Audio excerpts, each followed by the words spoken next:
मंत्री महोदय ने जब यूपीए सरकार के समय के आतंकवादी हमले गिने तो लगभग 25 गिनवाए थे अभी अपने भाषण में। इस गुट ने कश्मीर में 25 हमले 2020 और 2025 के अंदर एक पूरी लिस्ट है इन हमलों की।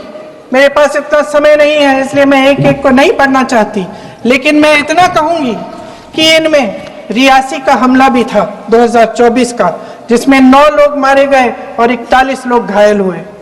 कुल मिलाकर 2020 से लेकर 22 अप्रैल 2025 तक टीआरएफ ने 41 सेना और सुरक्षा कर्मियों की हत्या की, 27 सिविलियन की हत्या की और 54 लोगों को घायल किया।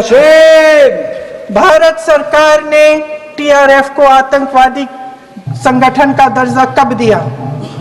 2020 में दिया, 2021 में दिया, 2022 में दिया, 2023 में दिया। 3 साल बाद, 3 सालों के लिए ये आतंकवादी गतिविधियां कर रहे हैं और आप इनको आतंकवादी संगठन तब कहते हैं 2023 में।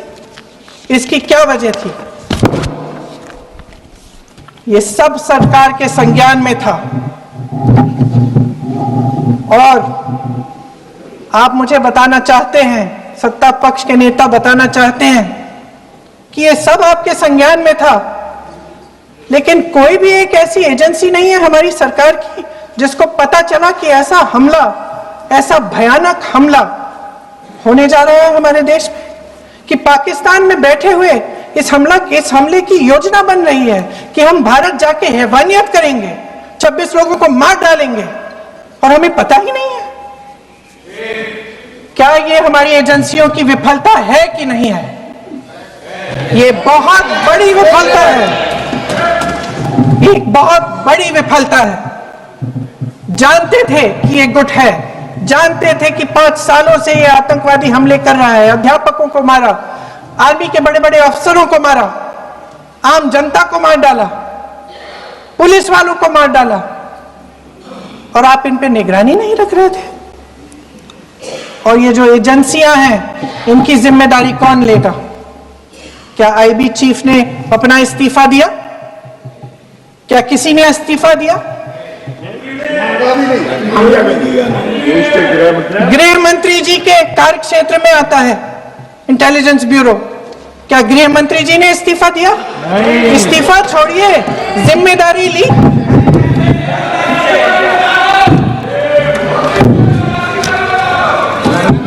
साहब देखिए, इतिहास की बात आप करिए, मैं वर्तमान की बात करना चाहती हूँ। आपको तो एक बहाना चाहिए, आपको तो एक बहाना चाहिए। पूरे परिवार का नाम गिनवा देते हैं। अरे अपनी जिम्मेदारी खुद लीजिए। 11 सालों के लिए तो सत्ता में आप हैं। नेहरू को छोड़ नहीं रहा।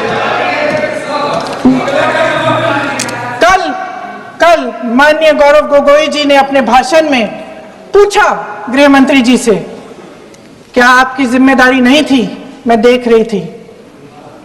राजनाथ जी, रक्षा मंत्री जी यूं यूं अपना सर हिला रहे थे, कुछ बोले नहीं। अंदर से ये महसूस हुआ होगा कि यहां कुछ जिम्मेदारी थी, लेकिन माननीय गृह मंत्री महोदय जी हंस रहे थे, वे हंस रहे थे।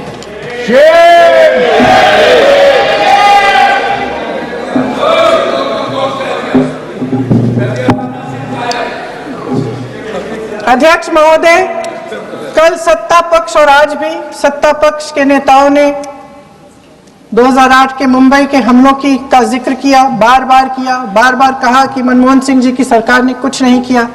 ये तो जानकारी होगी ना कि उसी समय जब वो आतंकवादी हमला चल रहा था तभी उन आतंकवादियों को मार डाला था, एक बचा था और उसको भी फांसी दे दी थी 2012 में।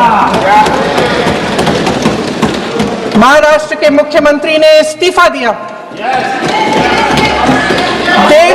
देश के गृह मंत्री ने जिम्मेदारी लेकर इस्तीफा दिया। एक जवाबदेही थी पब्लिक के प्रति, एक जवाबदेही थी इस देश की जनता के प्रति, इस देश की धरती के प्रति।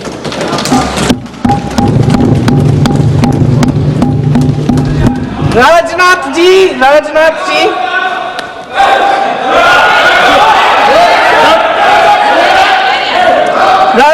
जी तो पुलवामा, उरी और पठानकोट के समय गृह मंत्री रहे थे।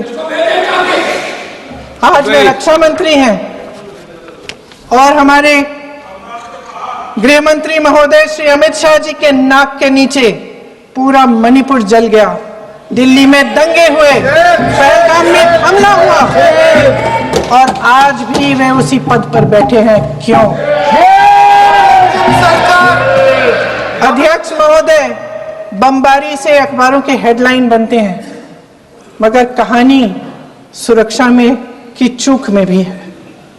आज देश खोखले भाषण नहीं सुनना चाहता, देश जवाब चाहता है, तसल्ली चाहता है कि सच उससे छिपाया नहीं जाएगा। देश जानना चाहता है कि उस दिन अप्रैल 22, 2025 को क्या हुआ और क्यों हुआ।